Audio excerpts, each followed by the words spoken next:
अस्सलाम वालेकुम। आपकी अपनी अनुष्य आपके साथ है अपने आज के व्लॉग में। मैं उम्मीद करती हूँ कि आप सब बिल्कुल खैरियत से होंगे और मैं दुआ करती हूँ कि आप सब जहाँ रहें खुश रहें, शादो आबाद रहें, हंसते मुस्कुराते रहें, मेरी वीडियोस को देखते रहें, उन्हें लाइक करते रहें और मेरे चैनल को सब्सक्राइब कर लें। सराज बीबी का बयान चौधरी की तवक्को के एन मुताबिक था। उसने कहा, चौधरी साहब आप पैसों की फ़िक्र ना करें, आप कर्जा मैं अदा करूँगी। फजल हुसैन के अलावा हमारा कोई कमाने वाला नहीं है। वो तो ठीक है मगर बात पक्की होनी चाहिए। ये ना हो कि बरी होने के बाद फजल हुसैन रकम देने से इनकार कर दे। आप मुझसे कागज़ लिखवा लें। खाली कागज़ लिखवाने से क्या होता है, कागज़ के साथ कोई ज़मानत भी होनी चाहिए। सराज बीबी ने परेशानी से पूछा, कैसी ज़मानत? चौधरी ने सोचने की अदाकारी की, हालांकि सारी बात उसने पहले ही सोच रखी थी। बोला, मैंने सुना है कि फजल हुसैन के पास 3 मुरब्बे बंजर ज़मीन पड़ी है। मैं तुम्हारी वो ज़मीन 5,000 रुपये के एवज़ रहन रख सकता हूँ। अगर तुम इस पर राज़ी हो तो मैं पक्का कागज़ तैयार करवा लेता हूँ, लेकिन ये काम आज ही हो जाना चाहिए। सराज बीबी सख्त परेशान थी। वो ज़मीन रहन रखने पर तैयार हो गई। शाम के वक्त चौधरी पक्का कागज़ लेकर सराज बीबी के पास पहुंच गया। उसके साथ उसका वकील और 2 गवाह भी थे। एक गवाह फजल हुसैन का छोटा भाई तजम्मल हुसैन था। उसने चालाकी ये की कि फजल हुसैन के छोटे भाई को भी हमदर्दी का फ़रेब देकर अपने साथ मिला लिया था। पटवारी ने बताया कि तजम्मल हुसैन लालची आदमी था। चौधरी ने उसे कुछ पैसे भी दिए थे। स्टाम्प पेपर पर दस्तखत हो गए और सराज बीबी ने ज़मीन के कागजात चौधरी के हवाले कर दिए।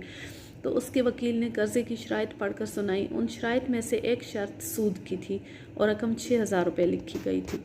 सराज बीबी ने उस पर एतराज़ किया, चौधरी साहब आपने सूद का जिक्र तो नहीं किया था और रकम भी आपने ज़्यादा लिखी है। रकम की बात यह है कि मुझे तुम्हारे शोहर की रिहाई के लिए भाग दौड़ करना पड़ेगी। वकील, पुलिस, कचहरी, इन सब जगहों पर पैसा खर्च करना पड़ता है। और जहाँ तक सूद का ताल्लुक है तो ये कारोबारी बात है। अगर मैं यही रकम किसी कारोबार में लगाऊँ तो मुझे इस मामूली सूद से ज़्यादा फ़ायदा होगा। वैसे मैं तुम्हें 6 महीने की छूट दे सकता हूँ। अगर तुम 6 महीने तक कर्ज अदा कर दो तो मैं कोई सूद नहीं लूँगा। आगे जो तुम्हारी मर्ज़ी, चाहो तो अपने कागजात वापस ले लो। सराज बीबी ने अपने देवर तजम्मल हुसैन से मशवरा किया। वो तो चौधरी से पैसे खाए बैठा था। उसने बावज को वही मशवरा दिया जो चौधरी के मफाद में जाता था। सराज बीबी को मजबूरन सारी शराइत मानना पड़ी। रुखसत होने से पहले चौधरी ने सराज बीबी और तजम्मल हुसैन से अलायदगी में कहा, इस लिखत पढ़त का किसी और को नहीं पता चलना चाहिए। अगर फजल हुसैन तक ये बात पहुंच गई तो वह गुस्से में अपना केस ख़राब कर लेगा। दोनों ने राजदारी का वादा किया और चौधरी अपनी कामयाबी पर खुश वहाँ से रुखसत हो गया। मैंने अक्सर ये देखा है कि जिन लोगों को अल्लाह ने दुनिया की फराखी अता की है, उनमें से बाज़ गरीबों पर जुल्म करके एक ख़ास लज्जत महसूस करते हैं और इस बात की बिल्कुल परवाह नहीं करते कि इस कायनात का मुहतसिब आला एक दिन उनके अमलों पर उन्हें पकड़ने वाला है। अपने कर्ज़े की वसूली का पक्का इंतज़ाम करने के बाद चौधरी ग़ुलाम कादिर ने अदालत में जो बयान दिया वो सरासर फजल हुसैन के ख़िलाफ़ था। उसने अदालत को बताया कि फ़जल हुसैन हुर्मत बीबी के नुमाइंदे की हैसियत से उसके पास आया था। उसे उसकी जालसाजी का बाद में इल्म हुआ था। जैसा कि मैं आपको पहले बता चुका हूँ, फ़जल हुसैन को जालसाजी के जुर्म में 7 साल की सज़ा हो गई और सज़ा के 5 साल बाद उसका जेल में इंतकाल हो गया। उसकी वफ़ात के बाद उसके छोटे भाई तजम्मल हुसैन ने चौधरी से भाई की ज़मीन की वापसी का मुतालबा शुरू कर दिया, लेकिन चौधरी की नीयत ख़राब थी। वो ज़मीन वापस नहीं करना चाहता था। तजम्मल हुसैन के बारे में लोगों ने मुझे बताया कि वो खासा सख्त मिजाज आदमी था और कुछ जराइम पेशा लोगों से उसके ताल्लुकात भी थे। उसने चौधरी से कहा कि उसके कर्ज़े की आधी रकम पहले अदा कर देगा और आधी ज़मीन का कब्ज़ा मिलने के बाद। गालिबन वो ज़मीन फ़रोख्त करने का इरादा रखता था। इस ज़मन में उसने अपनी भाभी को भी राज़ी कर लिया था, लेकिन नीयत उसकी भी अच्छी नहीं थी। उसने इधर उधर से दबाव डालकर चौधरी को ज़मीन वापस करने पर राज़ी कर लिया था, मगर चंद हफ्तों के बाद किसी ने उसे बेखबरी में वार करके हलाक कर दिया। देवर की मौत के बाद सराज बीबी ने खुद को बिल्कुल बेसहारा महसूस करना शुरू कर दिया। उस वक्त उसके सिर्फ 2 बच्चे थे, एक लड़की और एक लड़का। जब फजल हुसैन को सज़ा हुई तो उनकी उम्र अला तरतीब 13 और 9 साल थी। लड़का छोटा था। ये था वो पस मंज़र जो मैं आपको बतलाना चाहता था। जब चौधरी ग़ुलाम कादिर ने सराज बीबी की ज़मीन के बारे में बात करने से इनकार कर दिया तो मैंने सराज बीबी को मशवरा दिया कि वो तहसीलदार के दफ्तर से अपनी ज़मीन के बारे में पता करे और कोशिश करके ज़मीन के कागजात की नकुल हासिल कर ले। ऐसा ना हो कि चौधरी जाली कागजात के ज़रिए ज़मीन अपने नाम करवा लें। इसके चंद रोज़ बाद सराज बीबी मेरे पास आई और बताया कि चौधरी उसके पास आया था, वो चाहता है कि मैं ज़मीन उसके हाथ फ़रोख्त कर दूँ। उसने मज़ीद कहा, उसका कहना है कि उसने मेहनत करके ज़मीन को काबिल काश्त बनाया है, इसलिए वो ज़मीन वापस नहीं कर सकता। 15-20 साल पहले वो ज़मीन बंजर पड़ी थी, लेकिन इन दिनों नई नहर की खुदाई से वो ज़मीन ज़रख़ेज़ हो गई थी और उसकी कीमत में ख़ासा इजाफ़ा हो गया था।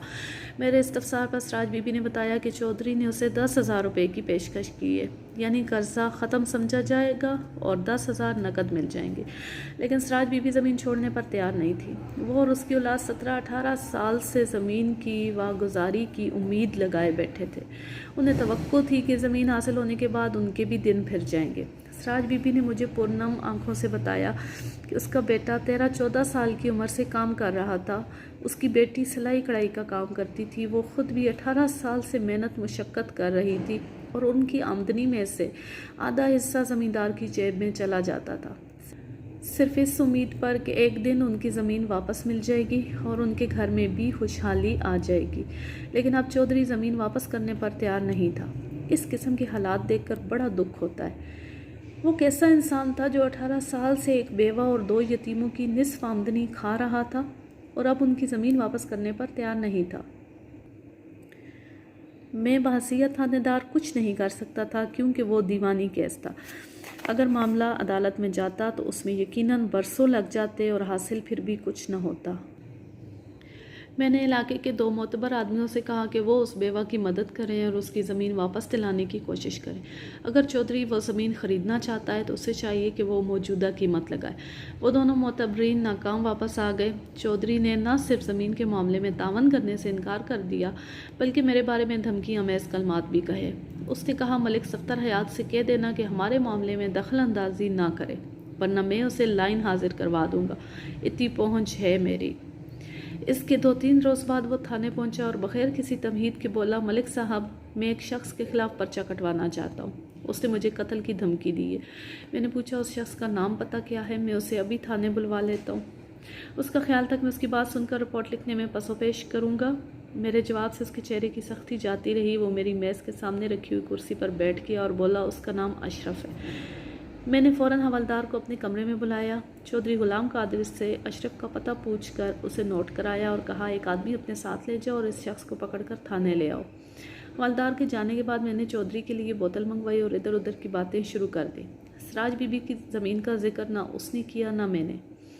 तकरीबन निसफ घंटे बाद हवलदार एक दुबले पतले नौजवान को साथ लिए हुए कमरे में दाखिल हुआ। नौजवान की उम्र 26-27 साल के लगभग मालूम होती थी। वो उन मस्कीन लोगों में से मालूम होता था जिनकी सारी ज़िंदगी दूसरों की चाकरी में गुजर जाती है और वो अपने रवैये की वजह से पैदाइशी खिदमतगार मालूम होते हैं। वो कुछ खौफजदा सा कमरे में दाखिल हुआ। जब उसकी नज़र चौधरी पर पड़ी तो वो कदरे झुका, कंधे थोड़े से ऊंचे किए और आजिज़ाना अंदाज में दोनों हाथ इस्लाम के लिए बढ़ाए, लेकिन चौधरी ने मुंह फेर लिया। उधर बात करो, उसने मेरी तरफ इशारा किया। तुम्हें थानेदार साहब ने बुलाया। नौजवान ने मुझे झुककर सलाम किया और अदब से मेरे बोलने का इंतज़ार करने लगा। मेरा तजर्बा कह रहा था कि वो नौजवान कोशिश करके भी किसी को धमकी नहीं दे सकता था। मैंने पूछा, क्या नाम है तुम्हारा? जी, मेरा नाम अशरफ हुसैन है, उसने जवाब दिया। क्या काम करते हो? जी, खरात का काम करता हूँ, लाहौर के एक कारखाने में। इनको चौधरी साहब को जानते हो? जी, बड़ी अच्छी तरह जानता हूँ। इनसे हमारे बड़े पुराने ताल्लुकात थे। मैं छोटा सा था जब ये पहली दफ़ा हमारे घर आए थे, पर आज इन्होंने मेरे सलाम का जवाब नहीं दिया। और ज़्यादा बातें करने की ज़रूरत नहीं है, चौधरी ने उसे डांटा। मलिक साहब जो सवाल करते हैं उतना ही जवाब दो। बहुत अच्छा चौधरी साहब, उसने पहली दफ़ा स्पाट लहजे में कहा। मुझे आप क्या डांटते हैं? मैं तो वैसे ही आपका नौकर हूँ, हुक्म का बंदा हूँ। अशरफ हुसैन, क्या तुमने चौधरी साहब को कत्ल की धमकी दी है? मैंने? कत्ल की धमकी? उसने हैरानी से कहा। नहीं जनाब, हरगिज़ नहीं। ऐसा कैसे हो सकता है? चौधरी साहब मेरे बुज़ुर्ग हैं, मैं उनकी बड़ी इज़्ज़त करता हूँ। मैंने चौधरी से पूछा, ये कौन है? क्या इससे आपका कोई तनाज़ा चल रहा है? मलिक साहब, ये उसी बुढ़िया का बेटा है जो रोज़ आपके पास आंसू बहाने आ जाती है, वही सराज बीबी। अच्छा, ये बात है, मैंने कहा। इन लोगों ने अपनी ज़मीन आपके पास गिरवी रखी हुई है, वो एक अलग मसला है। ये धमकी इसने किस सिलसिले में दी है? जनाब, मैंने कोई धमकी नहीं दी। तुम ज़रा सब्र करो, मैंने चौधरी को सुनाने के लिए सख्त लहजे में कहा। मैं चौधरी साहब से बात कर रहा हूँ।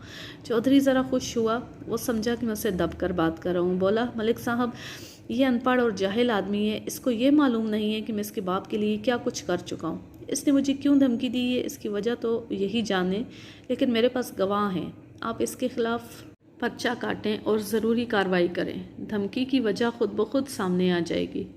अशरफ हुसैन परेशानी के आलम में कभी मेरी तरफ देखता था और कभी चौधरी की तरफ। इस दुआ के साथ कि आप जहाँ रहें खुश रहें, शादो आबाद रहें, हंसते मुस्कुराते रहें, मेरी वीडियोस को देखते रहें, उन्हें लाइक करते रहें और मेरे चैनल को सब्सक्राइब कर लें।